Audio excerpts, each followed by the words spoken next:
Good morning, everybody. We are going to do an impromptu call real quick with Jonas, who's down in Brazil. We were tasting our new coffees here, and he hopped on, and so I'm going to add him in right now. Hey, Jonas. All right. Invite.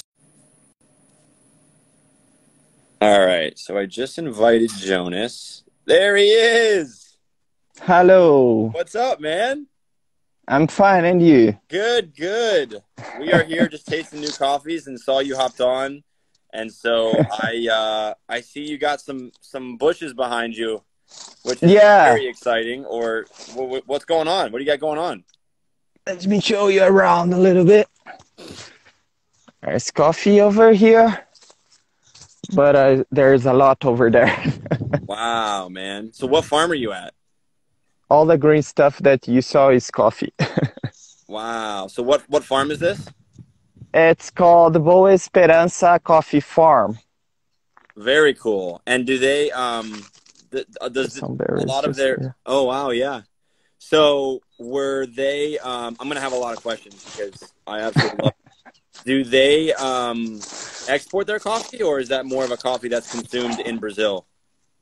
It's both. In Brazil, we have this mixed model that we grow coffee for exportation and for domestic market too. Awesome, man. Very cool. And were they affected by the freeze at all, or were they The, safe? this farm was not much affected because of their location, but we saw just small spots of the damaged leaves. But now, because of the good rains that we are having in October, we cannot see more damage leaves by frost, just like new greenish leaves that are growing again after a terrible drought that we had in the last 6 months. Right, right. So I think last time we talked, it was like there was already a deficit that was expected from Brazil, right? Before the droughts, before Hmm. the freeze. Did they ever come out with like a full estimate of what that looks like for 2022? Because the coffee market continues to go up, as you probably are very well aware of. Hmm. Yeah, I still saw a lot of potential in the coffee fields. When are talking about Arabica, not Canephora, because the areas of Canephora and Arabica in Brazil is a little bit different, and the way that the coffee, the species grows is different. So everything that I will talk is more about Arabicas than Robustas, which is Coniferous too. So for Arabicas, what I saw is a huge potential for not next year, 2022, but 2023, because in Brazil we have some months that the coffee start to blossom. Usually are until October. So since August until October, the coffee tree in Brazil, the Arabica coffee trees, is the period of time they will blossom. So the God. flowering is happening. So that's when we saw if we will have coffee for next year and the next year, Gotcha. uh, because we have growing and blossom in the same branch. Let me show if I find some to show it to you. So Sorry, how old coffee are the tree. that you're looking at? So you see, this is where I will have a blossom in 2023. They Gotcha. are red growing. And this is was the blossom that I had between August to October. So this show me how much coffee I will have in 2022. And this is starting to show me how much coffee I will have in 2023. Wow. Because this part of the tree, the branch, is still growing. Yeah. in the middle until we have the rain season stopped in March. So now we see one, two, three pair of leaves, but we probably will have about 7 to 8 until March. But Interesting. this part of the tree is just what I have. No matter if I have more rain now or good conditions, not high temperature, and no matter what happens, Too. this is how much coffee I will have in 2022. No more blossom here. So So does the climate and the drought and everything affect the amount of coffee per branch, like of how much it's going to come? yeah, exactly. Because this is, for example, in this branch we have 1, 2, 3, and 4. We call the reproductive buds. And we do not see so much coffee around. Happens in many farms that I visit. We usually we see about 1, 2, 3, 4, 5, 6, 7 berries here. For a good production, we need to have at least 7 to 12 berries in each of these ones. And that's Arabica. And yeah, for Arabica. And there's some buddies that we have just 3 or 2.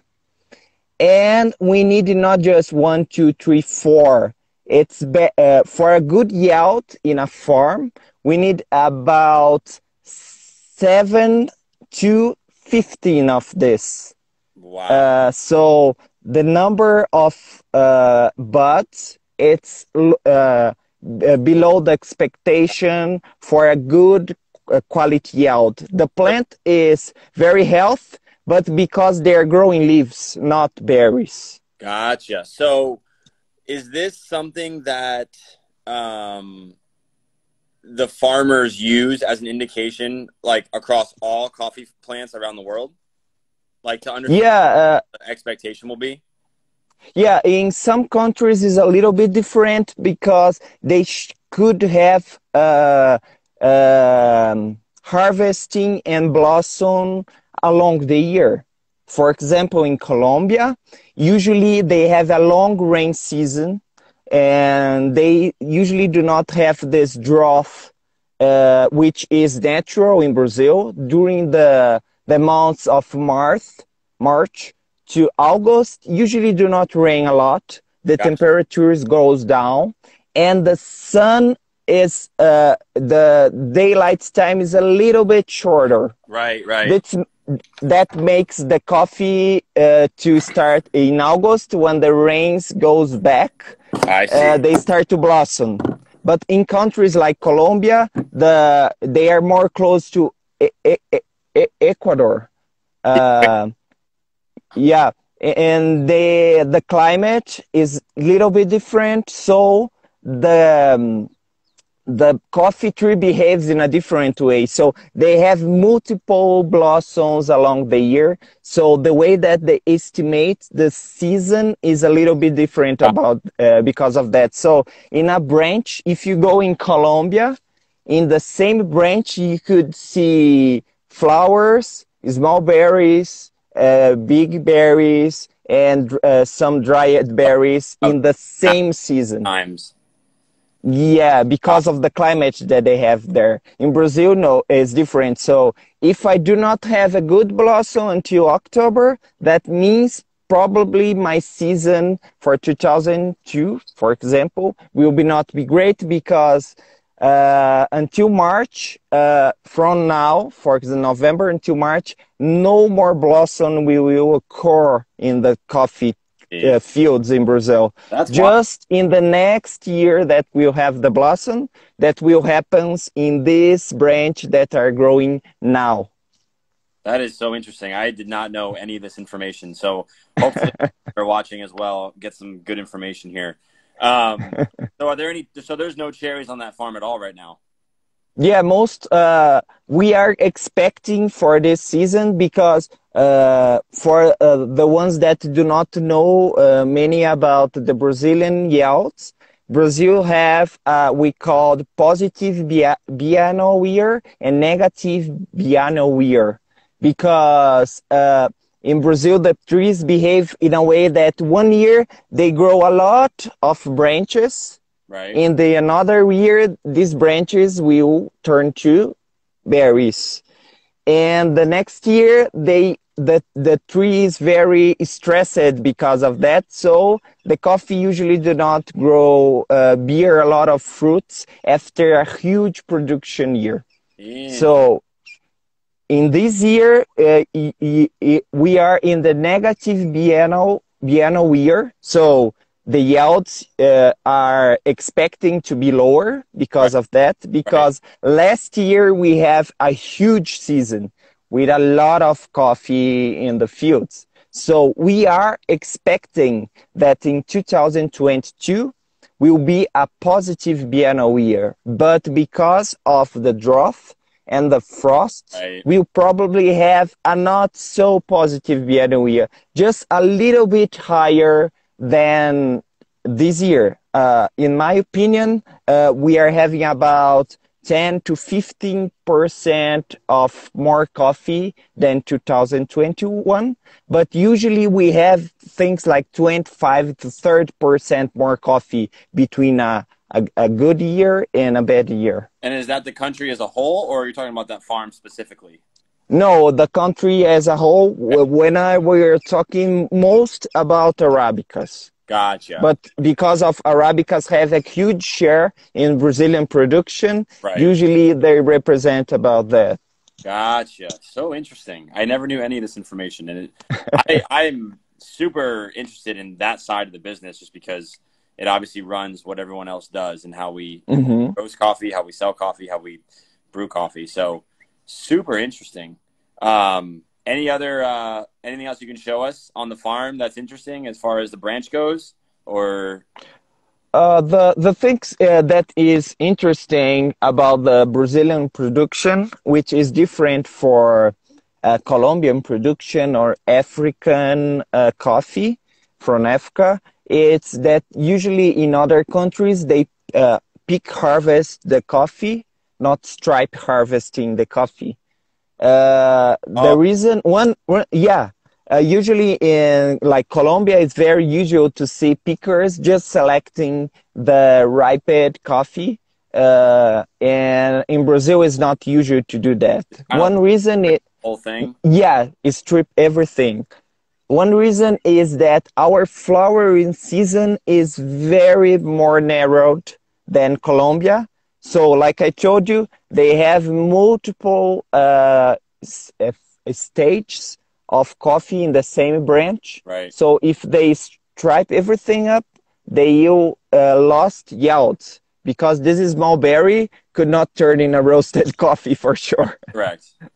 Interesting.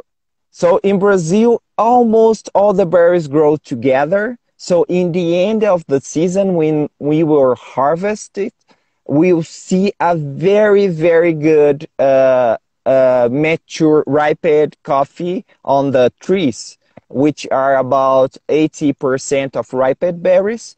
So instead of picking the coffee, select and picking, we separate the coffee after picking in using some kind of techniques and machines to make the process more cheaper.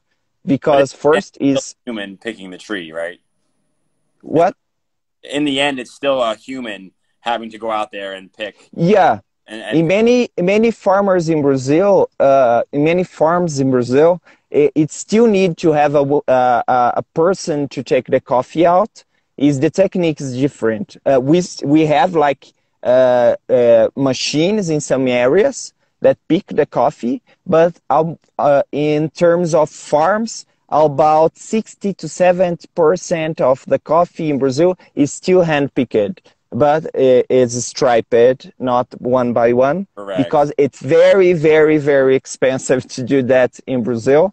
Because the labor legislation is very restricted in terms of payments, which is fair for both for farmers and pickers. So they have a minimum wage in terms of work. But if we do in picking, it's turned like 3 times more expensive to do that. Wow. So that's why we stripe the coffee, and then usually we select the coffee using some kind of machineries or water or pulping the coffee which is ripened and different techniques. One thing that is interesting about this season, it's usually we see something like that berries with the same size like we saw here. Right. Which is an exception for this season because we have multiple rains in Brazil, and the coffee, the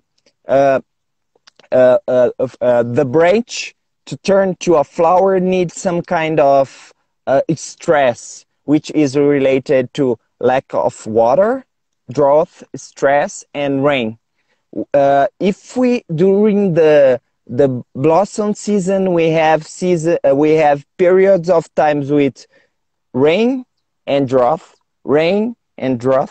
During this month, we could have multiple flowering blossom during the 4 months, and which this is what happens in most of the farms that I visit this year. So we could saw some trees which like small berries, like I show you, Right. but there's some trees with bigger berries, and we could find like some trees with almost formed berries. Can you see? So this season will be hard to stripe the coffee. Yeah. Because we will have multiple berries and seeds. Some will be red, some will be not ready. So probably in 2022, the farmers will need more care to not take so much unripened berries for their yards to dry. So it can increase the cost, right? Yeah, probably that will happen for the harvest in 2022. Wow, that's super interesting. Like I said, I had no idea about any of this. I think it's really fun because this is the kind of stuff that goes into coffee that people don't realize. Mm-hmm. More than just picking a cherry and roasting it and Mm-hmm. processing it, roasting it, and brewing it. So, well, cool, man. I love the impromptu conversation. I think I learned a lot. Hopefully everyone else did. And let's do this again when you get cherries. When will that be? When I have what? Sorry. You get cherries. Probably not until summer. Yeah, probably in February, Okay. if the climate is still fine until there. And February we will start to see a lot of the cherries will start to be ready in size and start to turn to red and yellow, and in 1 or 2 months at February, it's when the coffee start to be picked too. Awesome. Let's do it. Let's plan it. Yeah. Appreciate you hopping on here quickly, and let's talk soon. Of course. Thanks, Jonas. Have a good day. Thank you so much, man. All right. Bye-bye. Bye-bye, everyone. See ya. See ya.